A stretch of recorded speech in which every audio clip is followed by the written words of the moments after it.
Olá, amigos da Associação Espírita Caridade, sejamos todos muito bem-vindos a mais essa exposição doutrinária feita de modo virtual em decorrência da pandemia coronavírus. Para as nossas reflexões de hoje, vamos trazer o tema do Natal, já que estamos tão próximos dessa data que marca simbolicamente o nascimento do Cristo, a vinda do Mestre Jesus à Terra, quando ele veio para nos ensinar, nos conduzir, nos exemplificar a lei maior de amor. Veio para nos trazer essa nova visão de um Pai amoroso e bom, que nos ama a todos de igual maneira, que não tem preferências, que não dá privilégios, que não escolhe religiões, nem crenças, nem raças, de forma alguma, que traz o mesmo amor para todos nós e que resumiu todos os conhecimentos, todas as leis dos profetas, inclusive de Moisés, em apenas uma: amar a Deus sobre todas as coisas e ao próximo como a si mesmo. E como escolhemos essa data para homenagearmos o Mestre Jesus, devemos pensar sempre no aniversariante, o que mais lhe agrada. E o que mais agrada ao nosso aniversariante, Jesus Cristo, é nós mesmos, é a nossa melhora. É que nós sigamos os ensinamentos deles, que ele veio para nos trazer e que nós, por vezes, somos um pouco resistentes em aceitar. Que tudo que ele nos trouxe foi tão simples, mas que nós não aceitamos, não deixamos entrar no nosso coração, ainda endurecido pelo nosso orgulho, pela nossa vaidade. E onde nós vemos Jesus? Em todos os nossos irmãos, em todos os nossos companheiros de jornada. E nós devemos olhar a todos eles da mesma forma que olharíamos ao Mestre se estivesse encarnado ainda entre nós. Nós devemos amar a todos da mesma forma que amaríamos ao Mestre, se ele estivesse aqui presente, visível a nós todos, porque está em nós, em nosso coração. Porém, nem sempre estamos com o coração aberto para sentir. E a nossa melhora, conforme está lá no capítulo 17 do Evangelho segundo o Espiritismo, é a nossa busca por essa relativa perfeição, o nosso aprimoramento, o nosso esforço em nos aprimorarmos, em melhorarmos. Estamos passando por uma época de isolamento, onde estamos restritos em todas as nossas atividades que éramos acostumados. Isso tudo nos leva a estreitarmos as nossas relações com aquelas pessoas que vivem próximas de nós, mas que nem sempre nós temos uma intimidade fraterna. Por vezes apenas dividimos o lar, a casa, o teto, ou o trabalho, ou qualquer atividade que seja, sem realmente nos aproximarmos, sem nos conectarmos uns com os outros. Por vezes estamos falando de pessoas da nossa família. Então, que nós possamos sublimar os nossos sentimentos, nos conectarmos com esses que estão presentes, já que não vamos poder ter um Natal como éramos acostumados, com muitas pessoas, com grandes festividades, e tampouco uma virada de ano, como é de costume comemorar, com brindes e com muita animação. Que possamos pensar no que agrada a Jesus. E Jesus nos traz sempre a lição da simplicidade e de nós olharmos para dentro. Esses nossos hábitos, eles não começaram com o nascimento de Jesus. Nós temos muitos hábitos que vêm de tempos anteriores. Lá na antiguidade havia uma festa em honra do deus Apolo que reunia muitas pessoas em Roma, quando ainda era um quando a Roma ainda era politeísta, que veneravam vários deuses. Naquela época os cristãos eram perseguidos. E essa festa reunia muitas pessoas em Roma, onde passavam 3 dias com muita bebida, muita comida, muitos excessos. E passavam assim 3 dias, até que no 25 de dezembro, que era o dia que marcava o início do solstício de inverno, havia uma grande procissão em honra então do deus Sol, o deus Apolo. Quando essa mesma Roma que perseguia os cristãos foi deixando-se tomar pelo cristianismo, porque todos aqueles romanos que perseguiam os cristãos percebiam que neles, apesar de suas situações por vezes desfavoráveis, por seus sofrimentos, né, por sua perseguição, que eles tinham que se encontrar em catacumbas para poder conversar sobre a Boa Nova, mesmo assim, quando eles eram presos, martirizados, eles tinham uma serenidade no olhar, tinham uma paz, olhar amoroso, e quando eles falavam de Jesus, eles tinham uma confiança, e muitos foram se rendendo e se convertendo ao cristianismo, até que chegou um ponto que Roma tornou-se cristã. E oficialmente isso aconteceu no ano de 274 pelo imperador Aureliano. Então, quando Roma tornou-se cristã, já não venerando aqueles deuses todos, inclusive Apolo, quiseram fazer uma grande festa em honra ao Mestre Jesus. Uma festa que reunisse muitas pessoas, e a festa do rei Apolo, do deus Apolo, era que reunia já tradicionalmente muitas pessoas. Portanto, Jesus herdou essa festa como sendo a comemoração do seu aniversário, já que a data exata em que Jesus nasceu, ninguém sabe dizer, porque houveram muitas mudanças de calendário desde seu nascimento. E dessa festa pagã é que foi convertida então para a festa de Jesus, aniversário de Jesus, que nós herdamos também esses costumes da alimentação com frutas secas, porque lá na época se desidratavam frutas para que pudessem ser consumidas no inverno. A questão das trocas de presentes era um costume entre as senhoras, que faziam coisas em casa, pães, costuras, e trocavam com suas amigas, né? Ornamentavam-se carvalhos com pedras e outras coisas para ornamentar, que hoje se usa as bolinhas coloridas. E outros hábitos de várias culturas foram se incorporando a esses hábitos. Por exemplo, os pinheiros foi lá no século XIII uma contribuição alemã, que tinham os pinheiros como símbolo da vida, porque é uma árvore que mantém as folhas verdes mesmo no inverno.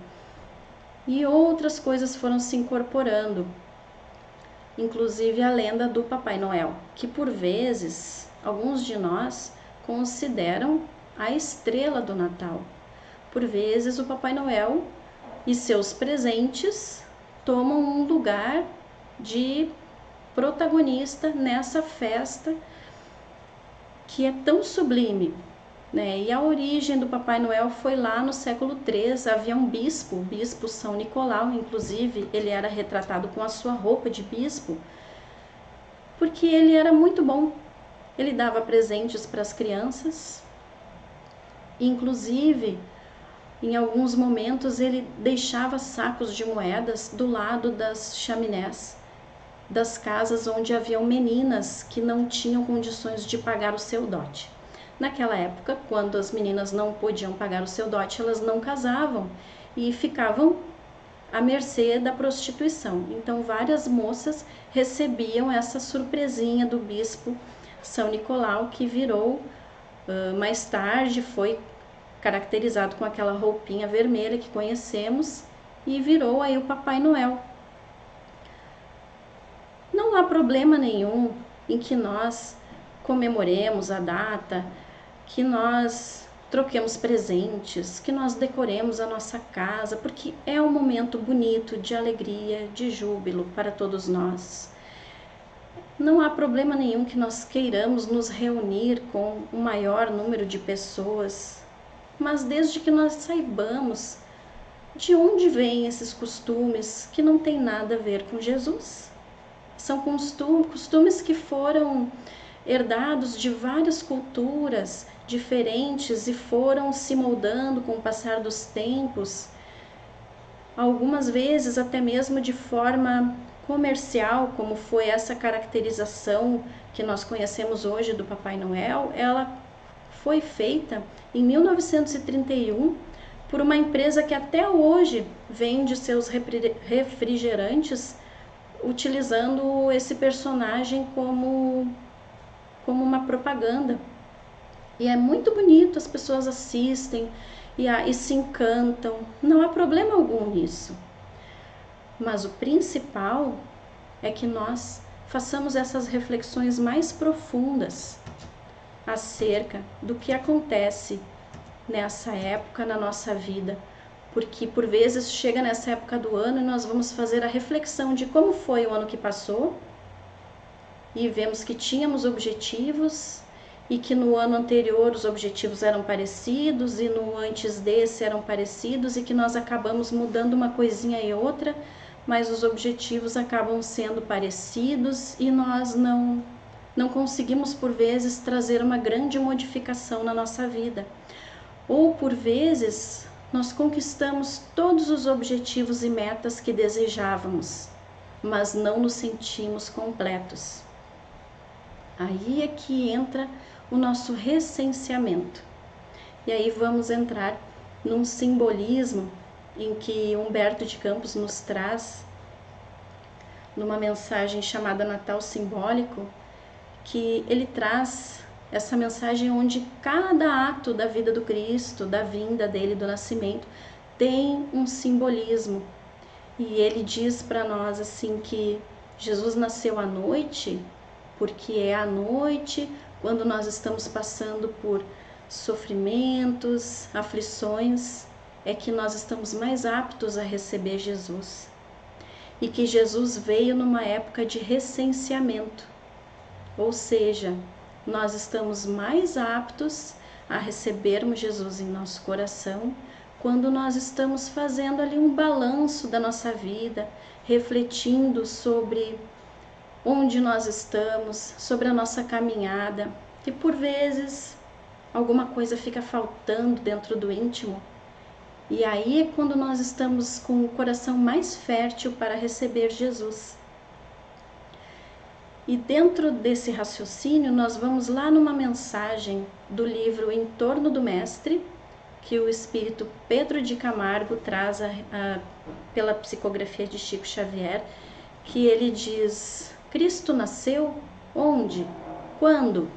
E ele vai trazer reflexões acerca de que Jesus não nasceu em 25 de dezembro, mas para cada um de nós, Jesus nasce no dia em que nós deixamos que Ele faça parte de nós, que Ele nos guie e que nós vivemos os ensinamentos dEle plenamente. E a mensagem dele começa assim: a salvação não está numa finalidade a que se convencionou denominar céu ou paraíso.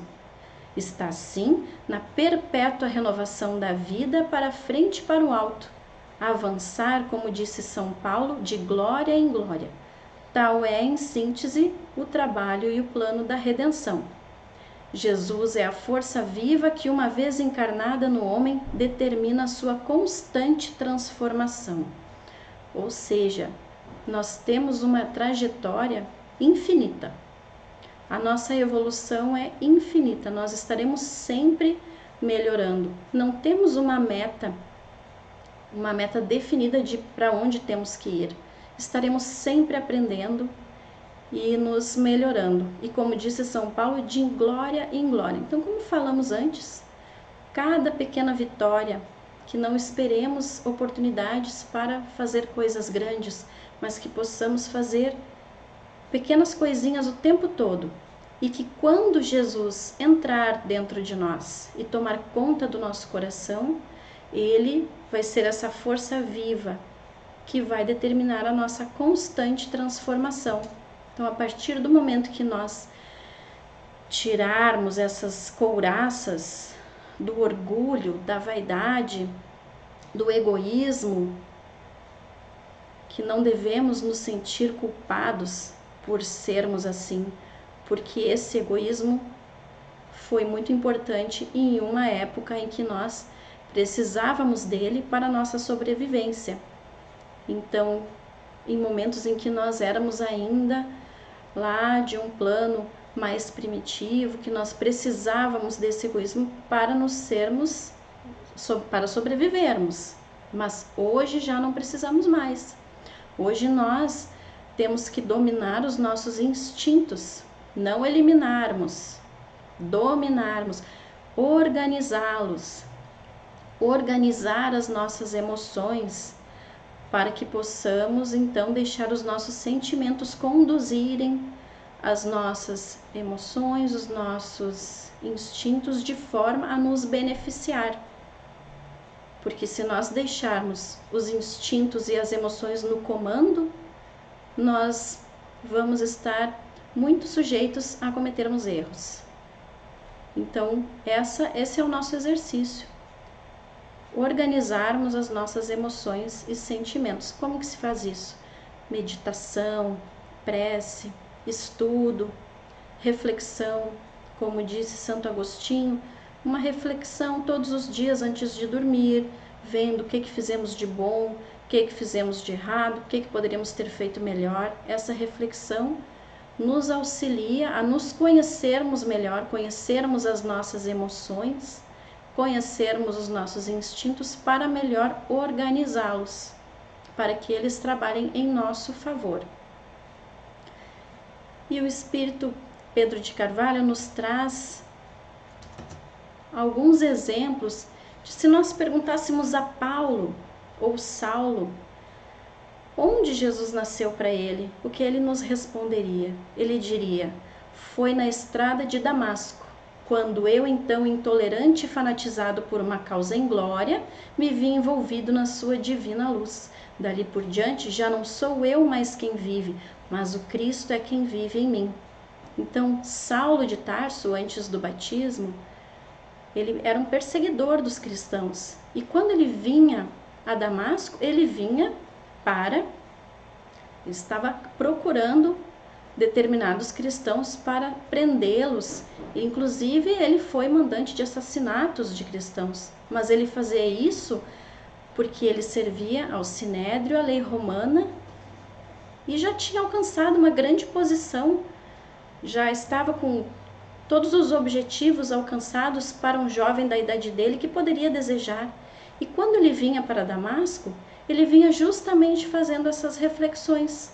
Ele já havia alcançado uma posição invejável, ele era jovem, era bonito, tinha o vigor físico, era temido, era inteligente, ele era escutado por muitos. E o que mais? Por que ele não se sentia completo? E nesse momento, às portas de Damasco, que ele vê aquela luz do Mestre que o deixa cego, que o faz cair do cavalo, e nesse momento que ele escuta a voz de Jesus dizendo: Saulo, por que me persegues? Ali Jesus nasceu para ele, porque mediante aquela energia, aquela luz divina que penetrou todas as moléculas do corpo dele, que ele se sentiu preenchido por aquele amor de Jesus, ali é como ele diz: já não sou mais eu quem vive, mas é Cristo que vive em mim. E desde então, ele passou a seguir o Mestre e todos os seus ensinamentos, mas não foi fácil para ele. Não foi nada fácil. Ele precisou enfrentar o preconceito dos cristãos, que ainda o temiam e muitos duvidavam da sua conversão sincera, achavam alguns que eram artimanhas para se aproximar deles e depois prendê-los. Os seus antigos companheiros de Roma o trataram como louco, o escorraçaram, e ele, dotado daquele amor todo, ele queria levar aquilo para os seus antigos companheiros, ele queria que todos vissem o que ele tinha visto, ele queria que todos sentissem o que ele tinha sentido, mas ele não foi ouvido. Por vezes, é isso que nós fazemos com Jesus. Nós estamos tendo ali uma ferramenta ou um irmão abnegado que está querendo nos mostrar aquela luz divina e nós não queremos ver, não acreditamos, não damos importância, estamos preocupados com outras coisas. E assim foi Saulo, inclusive com sua família, que o tratou como louco. E ele passou por muitas dificuldades, e grande exemplo Saulo é para nós, que depois batizou-se Paulo. Em nenhum momento ele ficou paralisado pela culpa. Muitos de nós, quando pensam nas coisas que deixou de fazer ou que fez errado ou no tempo que perdeu, ficamos nos lamentando, paralisados por uma culpa. Pois imaginemos se Paulo tivesse feito isso. Não teríamos nenhuma das suas epístolas. Ele teve um trabalho fundamental na divulgação da Boa Nova. Então, que sigamos esse exemplo magnífico de transformação moral de Paulo, que assemelha-se à transformação moral de Maria de Magdala, que quando perguntássemos para ela quando e onde nasceu Jesus, ela diria: Jesus nasceu em Betânia, certa vez em que sua voz ungida de pureza e santidade despertou em mim a sensação de uma vida nova, com a qual até então jamais sonhara. Então essa senhora de beleza incomum era acostumada a viver as paixões da carne. Ela era uma meretriz que transitava entre os vultos mais importantes de Roma. Era acostumada a presentes luxuosos e toda sorte de conforto e mordomia. E quando ela se viu diante do mestre, ela sentiu aquela luz do mestre, ela não resistiu. E foi como se ela acordasse de um sonho, de uma ilusão. E ali ela viu a verdade do que tem de melhor de sentimentos, de vontade, de boa vontade. Então ali Jesus entrou no coração de Maria de Magdala e nunca mais ela teve hesitação em seguir o mestre. Ela sempre o seguiu e ela foi o maior exemplo de transformação moral, porque quando comparamos com Paulo, sim, ele perseguiu os cristãos, mas ele apenas estava enganado em relação a quem seguir. Mas ele não era acostumado a vícios e nem paixões terrenas. Já Maria de Magdala, ela vivia os vícios, as paixões, e ela abriu mão de tudo isso e seguiu o mestre. E foi o maior exemplo de transformação que nós tivemos nesses personagens para nos inspirarmos. Tanto é que quando Jesus materializou-se antes de aparecer para os apóstolos, antes de aparecer para Maria, sua mãe, ele apareceu depois da sua morte física, ele apareceu materializando-se para ela, para Maria de Magdala, querendo nos trazer aí uma lição de que não há preferidos, não há escolhidos, não há protecionismo nenhum, mas que o Evangelho é para todos nós. Aqueles todos que procuram vão encontrar o mesmo amor. Como na lenda do filho pródigo, aquele pai amou o filho que trabalhou do lado dele, tanto quanto amou o filho que saiu, fez um monte de bobagem e depois voltou. Ele não teve escolha de preferidos. Assim é Deus para nós e Jesus também. Se perguntássemos a Pedro, ele diria: Jesus nasceu no átrio do Paço de Pilatos, no momento em que o galo, cantando pela terceira vez, acordou minha consciência para a verdadeira vida. Daí por diante nunca mais vacilei diante dos potentados do século, quando me era dado defender a justiça e proclamar a verdade, pois a força e o poder do Cristo constituíram elementos integrantes do meu próprio ser. Então Pedro e os demais apóstolos passaram todo aquele tempo junto com Cristo, mas na hora que ele foi preso e violentado daquela maneira, eles pensaram: olha, nós nos enganamos, ele não era o mestre. Eles hesitaram, tiveram dúvidas. E Jesus, tendo dito a Pedro que após o galo cantasse ele teria negado 3 vezes, quando isso aconteceu, como se ele despertasse que ele estava o tempo todo com o mestre, mas só naquele momento ele se deu conta, e a partir dali Jesus se implantou no coração dele e ele nunca mais teve dúvida, ele nunca mais hesitou.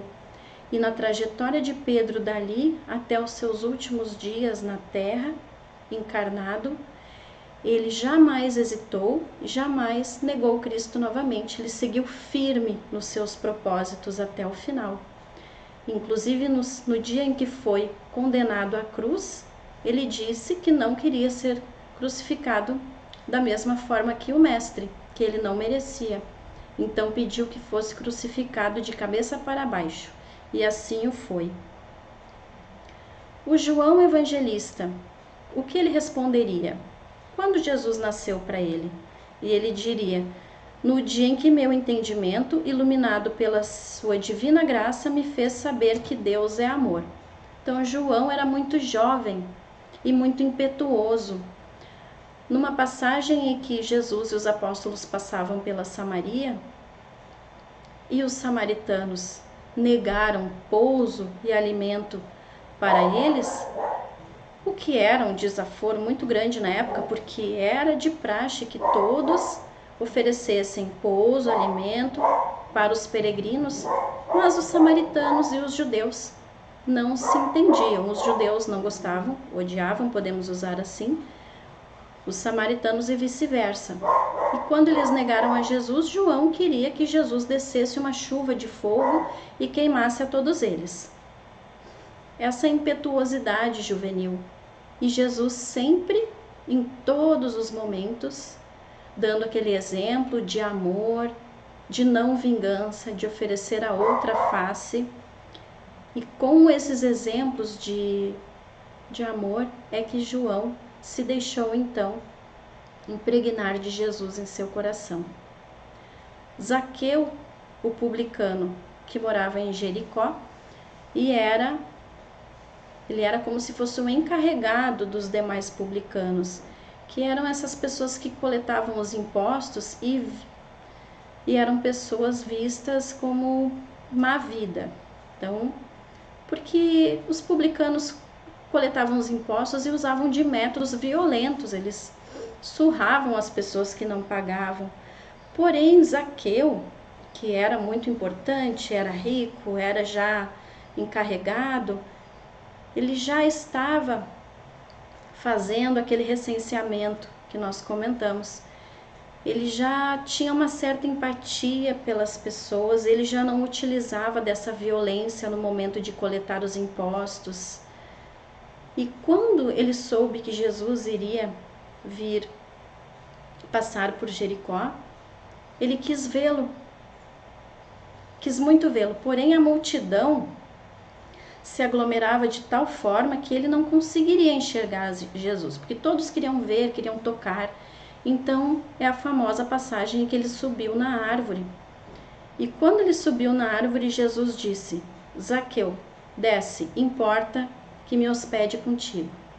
Naquele dia causou um burburinho, porque as pessoas não compreendiam por que Jesus iria jantar e se hospedar na casa de um publicano. E Jesus sempre deu essas lições de que ele não tinha preferidos e nem escolhidos. E naquele dia, Zaqueu teve Jesus entrando em seu coração. Tomé, o incrédulo, quando nasceu o mestre para ele? Ele diria para nós que Jesus nasceu em Jerusalém, naquele dia inesquecível em que foi dado testificar que a morte não tinha poder sobre o Filho de Deus. Só então compreendi o sentido de suas palavras: eu sou o caminho, a verdade e a vida. Então, Tomé era aquele que só acreditava no que ele via. E quando Jesus, materializado, apresentou-se, que ele o tocou, que ele viu as chagas nas suas mãos, então ali Tomé viu que realmente Jesus era o caminho, a verdade para a vida.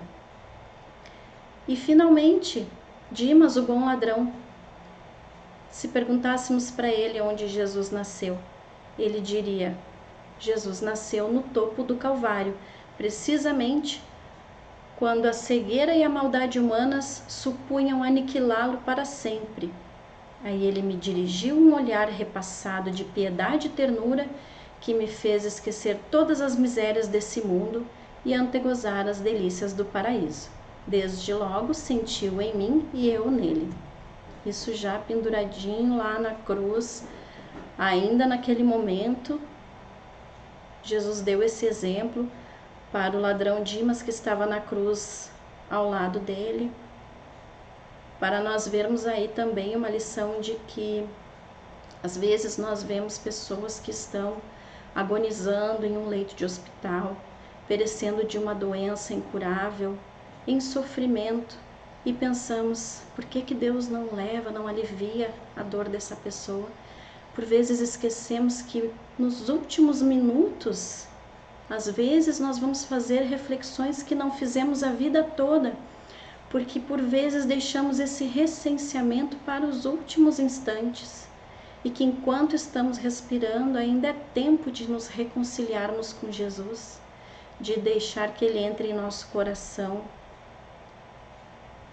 e que nós possamos sermos férteis e não como as hospedarias de Belém, que deixaram Jesus sem lugar para o seu nascimento, onde ele teve que se refugiar no estábulo. Que nós não sejamos que nem aquelas hospedarias, que fechemos os nossos corações para o Mestre, que sejamos fortes e corajosos o suficiente, porque é preciso de força e coragem para isso, para tirarmos as couraças do nosso coração, para nos despojarmos das nossas vaidades, e que possamos fazer essas reflexões de forma muito íntima e muito simples, e que tenhamos aproveitado esse ano que passou para aprendermos tudo que ele veio nos ensinar, que possamos ter sido férteis para termos o otimismo plantado em nosso coração, porque se ficarmos somente cultivando o medo, o pânico, o egoísmo, a insegurança, os nossos sentimentos vão ficar cada vez mais fortes e entristecidos. Nós temos que cultivar os bons sentimentos, higienizando os nossos pensamentos, higienizando os nossos sentimentos, para que criemos um campo agradável e receptivo para que o Mestre possa nascer em nosso coração.